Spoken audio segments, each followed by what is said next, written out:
예수님이 여리고에서 두 사람에게 아주 강력하게 역사를 하십니다. 한 사람은 누가복음 19장의 삭개오라는 사람인데, 이 삭개오를 만나신 것은 여리고에 들어가자마자 만나셨어요. 그러니까 들어가는 길목에서 삭개오를 만난 거죠.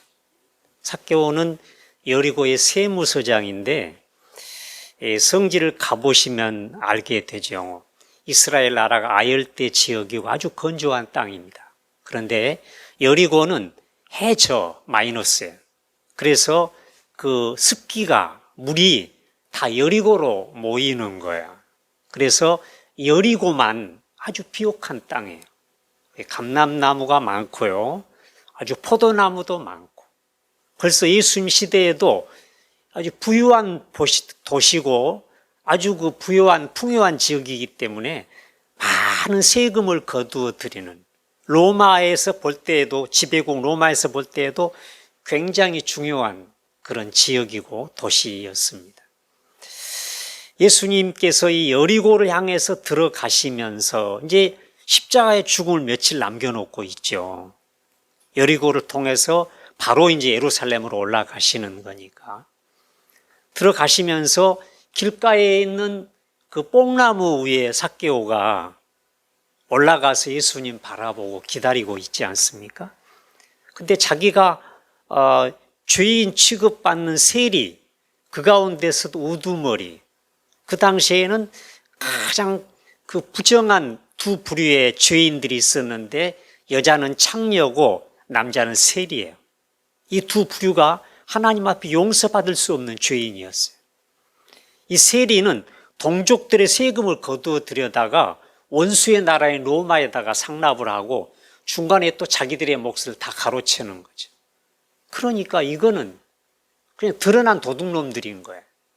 그래서 세리 창녀 그러면 절대 천국 들어갈 수 없는 그런 부정한 사람들 대명사였습니다. 그 삭개오가 세리장인데 어떻게 예수님 앞에 감히 나가겠어요? 권세라든지 지위와 돈은 있지만 예수님이 하나님의 선지자인데 감히 나갈 수가 없어. 그래서 뽕나무 가지 사이로 숨어서 예수님 보고 싶어서 그렇게 기다리고 있다가 예수님이 그냥 지나시칠 리가 없죠. 이렇게 주님을 사모하고 갈망하는 사람은요, 숨어 있어도 주님이 불러내십니다. 그래서 뽕나무 아래 딱 서 계시면서 삭개오야 내려오너라. 한 번도 악수하거나 명함 주고받은 적도 없는데 예수님이 정확히 자기 이름을 부르시는 거야. 삭개오 씨 내려오십시오. 다른 이제 쉬운 성경 그렇게 돼 있어요. 삭개오 씨 내려오십시오. 오늘 내가 당신의 집에 머물러야 되겠습니다. 그냥 만나는 정도가 아니고 삭개오의 집에 자고 가겠다는 거예요.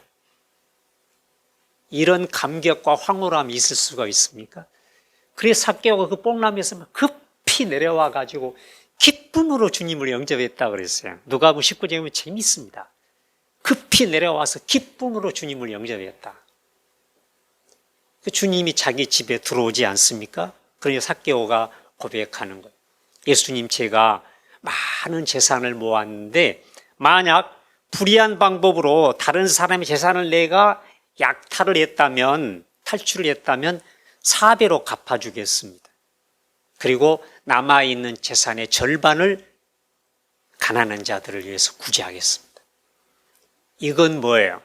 주여 나는 죄인입니다 라는 회개보다도 훨씬 더 깊은 회개의 고백인 거죠. 삶으로 회개를 하는 거예요. 그러니까 주님께서 삭개오를 향해서 오늘 구원이 이 집에 임하였도다. 인자가 온 것은 잃어버린 자를 찾아 구원하려 함이니라. 그랬어요. 그리고 예수님이 삭개오 집을 떠나서 여리고 성을 이제 벗어나고 있습니다. 저 외곽 지역이에요. 그러면 들어오다가 삭개오 만나셨고 떠나가면서 여리고 경계선을 떠나가면서 또 한 사람을 만나십니다. 그 사람이 오늘의 주인공입니다. 바디메오라는 사람이에요. 자, 우리가 48절 한번 봅니다.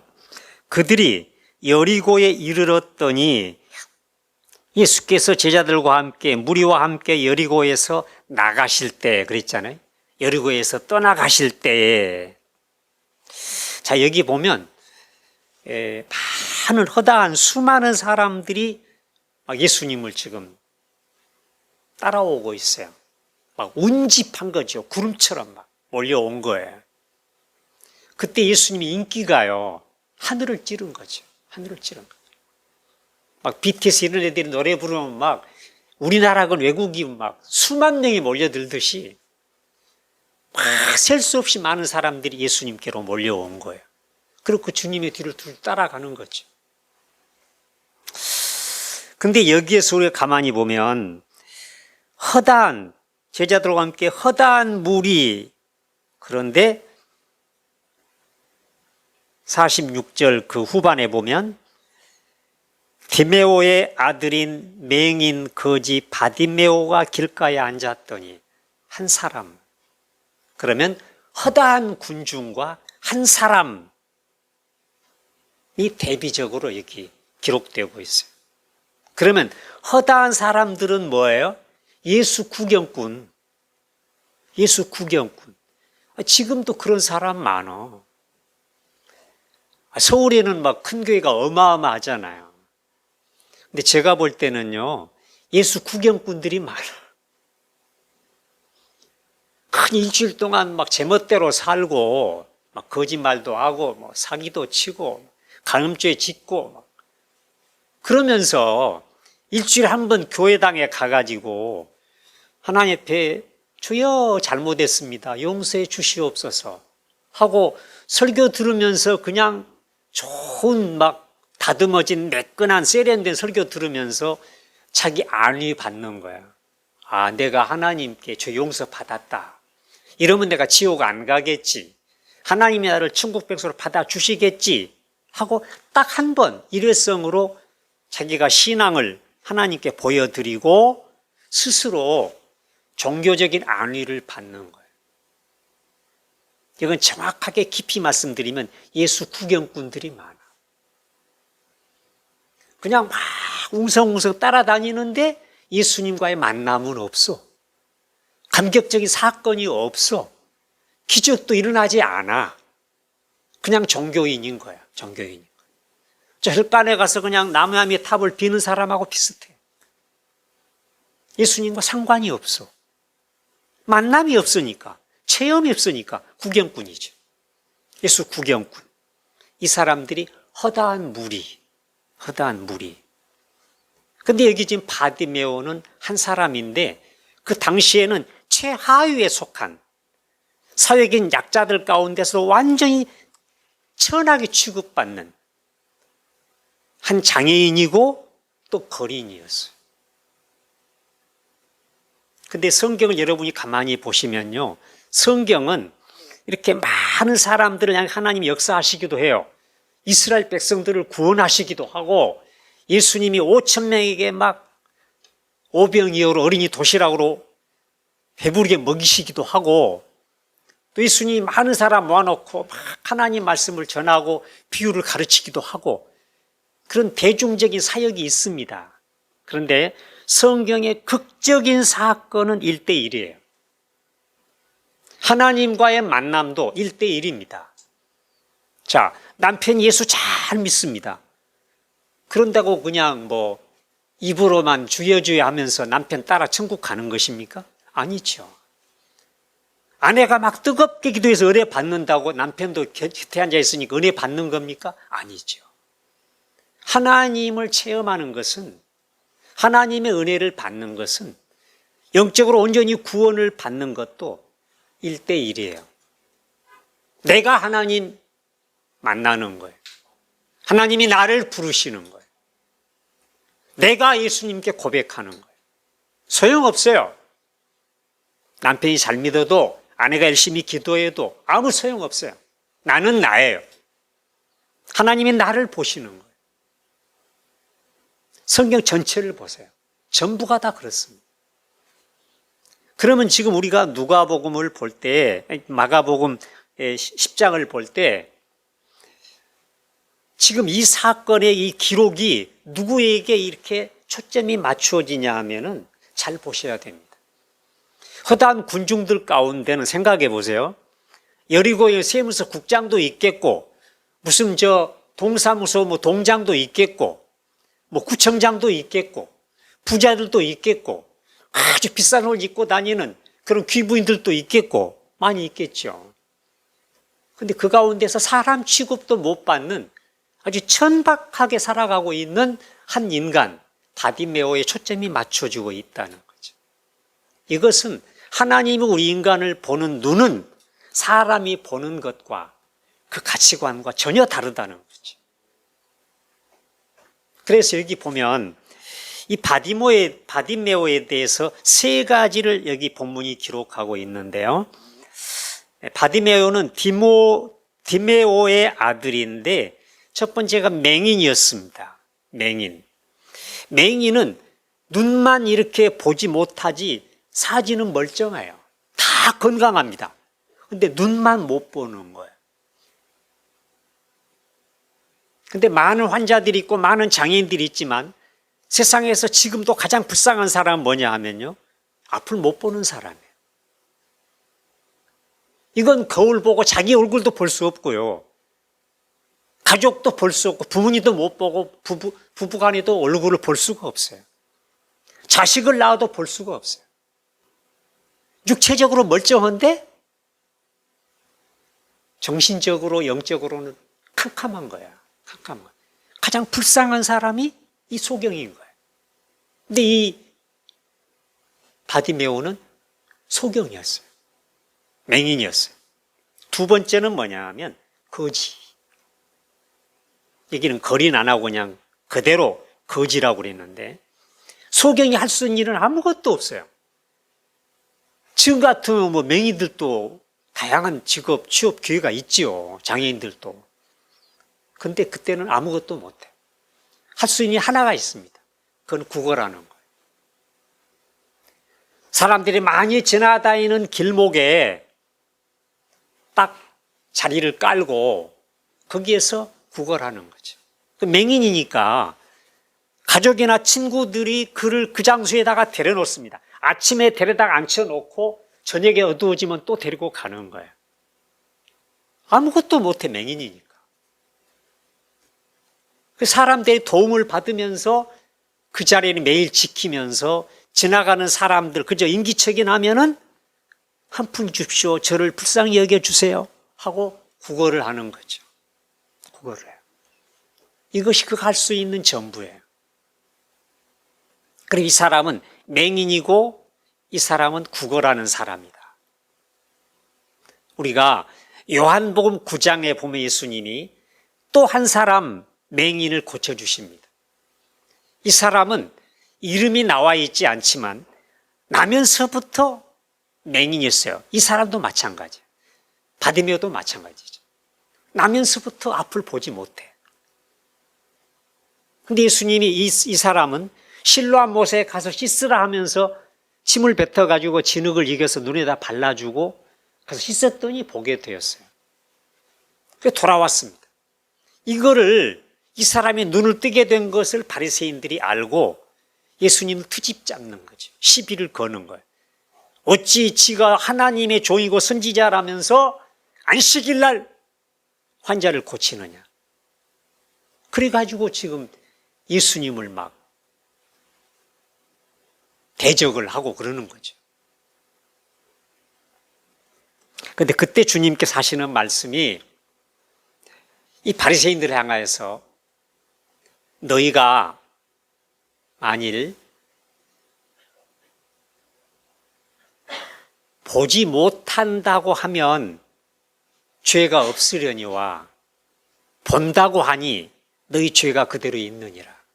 그러면 예수님을 믿지 않는 사람들, 죄 용서를 받지 못한 사람들은 영적으로 전부 소경이라는 얘기죠. 소경. 하나님도 못 보잖아요. 하나님이 다스리는 세상도 세계도 못 보잖아요. 하나님의 역사도 경험할 수 없잖아요. 그러니까 영적으로 소경인 거죠. 근데 그들이 자신의 영적인 실태를 알고 내가 하나님 앞에 소경입니다. 그러면 용서받아. 근데 그들이 죄가 없다고 하기 때문에 너희 죄가 그대로 있느니라. 그러셨어요. 그러니까 사실 우리 인간들은 하나님을 제대로 체험하지 못하면 다 소경인 거예요. 그리고 우리가 뭐 회사를 만들어 가지고 막 부자가 되고 재벌이 되고 그리고 아주 공부도 많이 하고 자격증 따고 그래 가지고 높은 지위에 오르고 막 연봉이 막 몇 억 되고 이런 사람들도 있죠.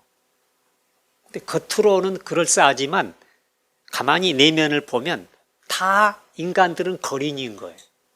돈 몇 푼 벌려고 뭐 대학 교수를 하건 뭐 어떤 직종이 있건 간에 다 돈벌이 하는 거린들인 거예요.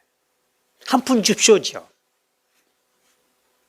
그래서 더 많은 월급 받으려고 직장을 옮기기도 하고 더 많이 돈을 벌려고 사기를 치기도 하고 막 거짓 가까운 그런 허세를 부리고 자랑을 하기도 하고 선전을 하기도 하고 그러는 거죠. 그러니까 하나님 앞에서 보면 사실은 인간들이 인생들이 다 맹인이고 다 거지들이다 그렇게 말할 수 있죠. 근데 그 이름이 뭐냐 하면 바디메오예요. 바디메오는 부정하다라는 뜻인데 세상에 자기 아들의 이름을 이렇게 지은 사람이 누가 있어요? 이름은 다 좋은 이름 지어주고 싶잖아요. 그래서 성경에도 그 모든 사람들의 이름이 다 하나님 앞에서 기도하는 마음으로 믿음으로 아주 그럴싸하게 지어요. 하나님의 평강, 하나님의 영광 뭐 이런 식으로 심지어는 하나님의 구원 뭐 여호수아, 호세아 이런 사람들은 예수님과 이름이 같은 의미가 구원자. 호세아도 구원자란 뜻이거든. 이렇게 자녀들은 앞으로 잘 되기를 바라고 그런 욕심으로 이름을 잘 짓죠. 좋은 이름을 짓죠. 근데 이 바디메오는 부정하다 그런 뜻이에요. 가만히 깊이 생각해 보면 이 부모가 아들을 낳았는데 나면서부터 소경인 거예요. 낳고 보니까 소경인 거야. 그러니까 그 자식을 낳으면서 이 부모가 하나님께 대한 원망이 서린 거예요. 하나님 다른 자녀들은 다 눈 다 뜨고 나오는데 왜 내 아들만 눈을 감고 나왔습니까? 하나님께 대한 원망이 있는 거예요. 이름 속에. 이런 뜻도 여기 있는 거죠. 그러니까 이 바디메오는 자라날 때 태어나서부터 자라날 때 부모님에게서까지도 축복을 받지 못하는 완벽한 저주의 인생을 살았다라고 말할 수 있어요. 맹인이고 거린이고 그리고 바디메오 부정한 사람 이라는 뜻을 가진 이름 바디메오. 이 사람이 길가에 앉았다가 나사렛 예수시란 말을 듣고 소리질러 이르되 많은 사람들이 웅성거리면서 막 지나가니까 도대체 이게 어떤 일인가 해가지고 물어보니까 어떤 사람이 그랬겠죠. 지금 예수님이 지나가시고 있어. 이 사람아 조용히 해. 뭐 그랬겠죠. 예수시란 말을 듣고 소리질러 이르되 다윗의 자손 예수여 나를 불쌍히 여기소서. 다윗의 자손이라는 얘기는 유대인들에게 메시아란 뜻이에요. 우리가 강대국들의 침략과 지배를 완전히 벗어나서 우리가 정치적으로든 경제적으로든 군사적으로든 완전히 해방이 돼서 독립이 돼서 우리가 세계에서 가장 강대한 나라를 이루게 할 바로 그 메시아, 왕 중의 왕, 그 메시아란 뜻이에요. 다윗의 자손, 예수여 나를 불쌍히 여기소서. 그랬어요. 일반적으로 기도를 한다면 다윗의 자손 예수여 내 눈을 뜨게 해 주시옵소서 이렇게 기도해야 되잖아요. 그렇게 소리치는 게 당연하잖아요. 왜냐하면 자기는 지금 눈을 못 뜨고 있거든요. 근데 예수님이 그 앞을 지나가면서 예수님께서 이 바디메오의 마음속에 심령 가운데 주시는 감동은 그거예요. 아들아, 네 문제는 눈을 못 뜨는 게 문제가 아니고 너 자신이 문제야. 이거죠. 우리가 처음으로 예수님 만날 때, 회개할 때 처음에는 내가 행동으로 지은 죄를 회개해요. 하면 내가 국민학교, 초등학교 다닐 때 가게에서 문구점에서 지우개 하나 훔친 것부터 시작을 해서 내가 행동으로 잘못한 것들을 회개해요. 근데 맨 끝에는 무슨 회개인 줄 아세요? 나를 회개하는 거예요. 내가 죄인인 거예요. 내가 나쁜 짓을 해서 내가 죄인이 된 게 아니고 내가 죄인이니까 나쁜 짓을 한 거야. 내가 죄인인 거야. 지금 바디메오가 그 고백을 하고 있는 거예요. 그러니까 지금 이 고백은 단순히 그냥 자기 문제를 해결해 주십시오. 내 눈을 뜨게 해 주십시오. 이 기도가, 이 간구가 아니고 주님 나는 죄인입니다. 그런 뜻이에요. 나를 불쌍히 여기소서. 사람들은요, 절대 불쌍해지지 않으려고 노력하죠. 불쌍한 사람이 되면 다른 사람의 동정을 받거나 도움을 받으면 자존심이 상하잖아요. 자존감이 무너지잖아요. 내가 사람 대접을 못 받는 것 같고 내 인생 자체가 천해지는 것 같잖아요. 그러니까 안 불쌍하게 보이려고 기를 쓰는 거예요. 그래서 화장도 하고 가능한 좀 그럴싸한 옷도 사서 입고, 그렇죠? 그리고 좋은 학교 나오려고 애를 쓰고요. 학위도 따고 자격증도 따고 그리고 좋은 회사에도 들어가고 사업도 열심히 하고 또 그냥 아주 좋은 배우자 만나가지고 멋진 결혼식도 하고 자식도 잘 길러서 사람들에게 좀 드러내놓고 자랑도 하고 호세도 부리고 명함도 날리고 이렇게 살고 싶지. 누가 다른 사람들에게 불쌍히 여김을 받으면서 불쌍한 사람으로 불쌍한 인생을 살고 싶겠어요? 아니에요. 심지어는 허세를 부려서라도 우리는 불쌍해지고 싶지 않아요. 그런데 우리가 언제 내가 진짜로 불쌍한 사람인가가 깨달아지냐 하면 예수님 앞에 설 때, 예수님 앞에 나아갈 때예요. 이때만 내 실상을 볼 수 있어요. 이때는요, 학위도 아무 상관이 없어요. 재산, 세상적인 지위, 사람들로 받은 명예, 자랑거리, 아무것도 소용없어요. 하나님은 그런 것들 보지 않아요. 지금 그러잖아요. 예수님께서 크단 많은 사람 가운데서 한 사람 바디메오를 주님이 주목하시죠. 그 바디메오에게 다가오시잖아요.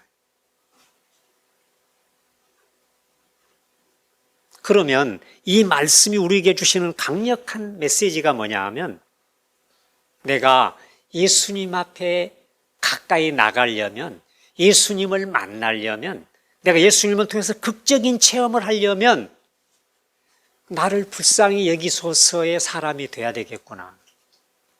내가 주님 앞에 불쌍한 자구나라는 것을 깨달아야 되겠구나 하는 거예요. 이거 못 깨달으면요, 하나님 앞에까지 나와서도 허세 부리고 어깨 펴고 자랑하려고 그러고 인정받고 싶고 그러면요, 여기에 걸리는 거예요. 문턱에서 걸리는 거예요. 문턱에서. 성막에 나와서 제물을 바치려면 제물은요, 성전 문에 들어오면서 죽어요. 제사장이 멱을 따버립니다. 죽습니다. 죽어서 들어오는 거예요. 성막 안에는, 하나님 앞에는요, 죽어서 들어오는 거라니까.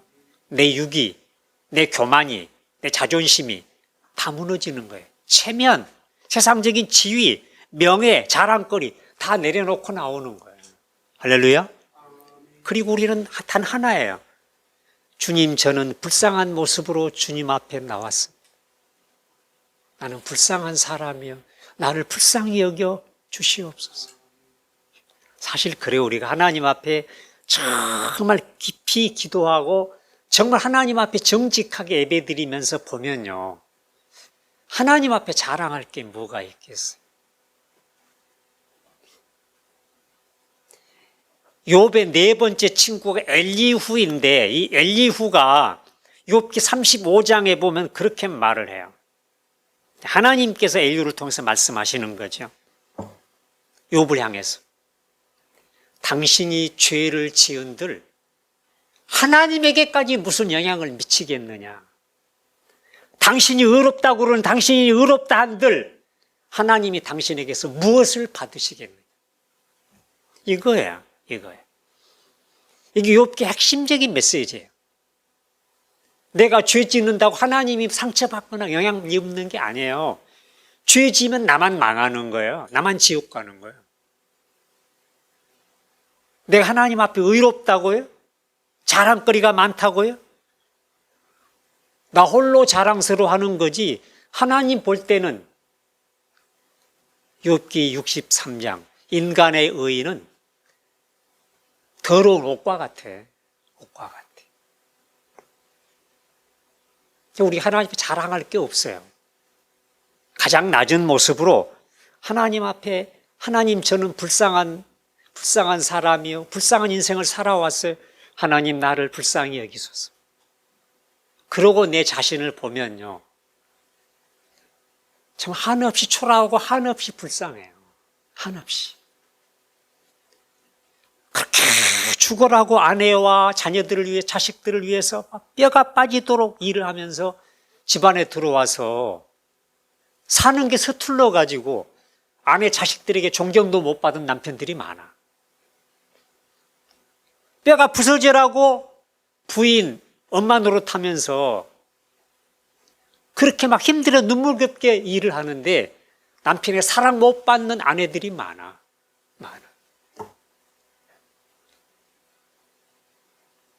정말 내 몸을, 내 목숨 바쳐서 자녀들을 위해서 희생하고 봉사하고 일하고 했는데 자녀들이 부모님을 거역해.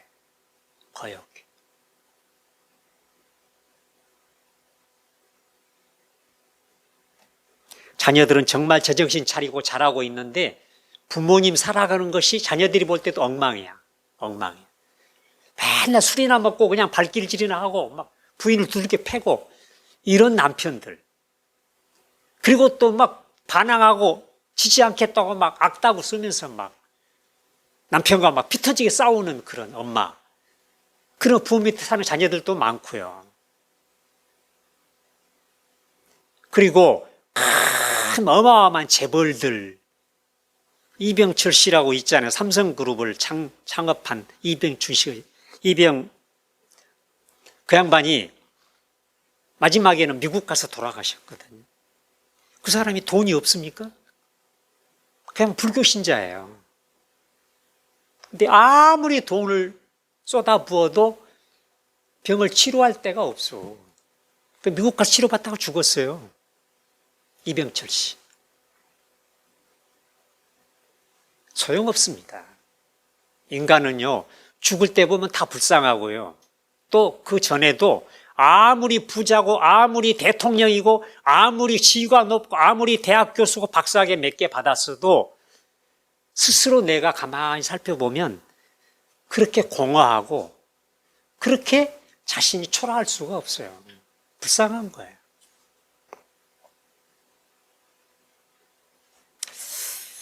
특별히 우리가 주님 앞에 나올 때 여기 보면 사람들이 많은 사람이 꾸짖어 잠잠하라 하되 바디메오가 더욱 크게 소리질러 이르되 다윗의 자손 예수여 나를 불쌍히 여기소서.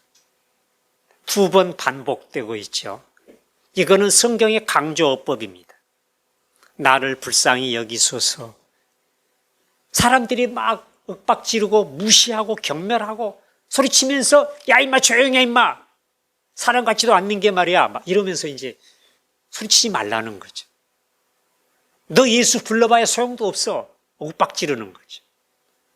그럼에도 불구하고 바디메오는 줄기차게 줄곧 예수님만 바라보는 거죠. 나는 당신들을 만나기 위해서 온 게 아니야. 근데 예수님 만나기 위해서 지금 여기 있는 거거든. 아니, 예수님은 당신들에게 찾아온 게 아니고 예수님은 지금 내게 찾아오고 계시는 거야. 뭐 그런 감동을 지금 주님이 주신 거죠. 그래서 포기하지 않아요. 믿음의 행로에는 포기란 없습니다. 여러분, 교회 신앙생활 하다가요, 별별 일이 다 일어납니다. 목사 때문에 시험 든 사람, 장로 때문에 장로님 돈 빌려 있는데 돈 못 받았대. 그래가지고 교회 안 나와. 권사들 지네들끼리 싸우다가 또 안 나와. 시험 들어가죠. 별별 일 다 있어요. 어떤 녀석은 이쁜 아가씨가 그 교회에 나와서 따라 나왔는데 어떻게든 하여간 연애해보고 결혼하려고 나왔는데 취했어. 근데 그 교회 안 나와. 예수 안 믿어. 별별 일 많아. 근데요, 우리가 예수님 믿고 따라가는 것은요, 포기가 없는 거예요. 중단이 없어요.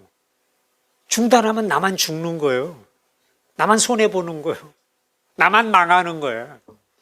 절대 시험 드시면 안 돼요. 신앙생활 하다가 교회 다니다가 어떤 일이 터져도요, 내 믿음의 시험 들면 안 됩니다. 영적인 손해보시면 안 돼요. 절대로요. 내가 예수님 만나고 예수님 믿고 예수님 따라가는 것은요, 숙명이에요. 하나님의 은총이에요. 이게 우리 버리면요, 우리는 영혼을 잃어버리는 거예요. 큰일 나는 것입니다. 막 중간에 마귀가 이렇게 역사하는 거예요. 그래서 사람들이 막 윽박지르고 방해하고 말이죠, 무시하고 경멸하면서 얘기해도 우리는 그냥 주님의 이름 부르는 거예요. 다윗의 자손 예수야, 다윗의 자손 예수야, 나를 불쌍히 여기소서. 언제까지? 주님이 나를 부르실 때까지. 할렐루야. 내가 주님을 만날 때까지, 내게서 주님의 역사가 일어날 때까지 우리는 부르는 거예요. 기도하겠습니다.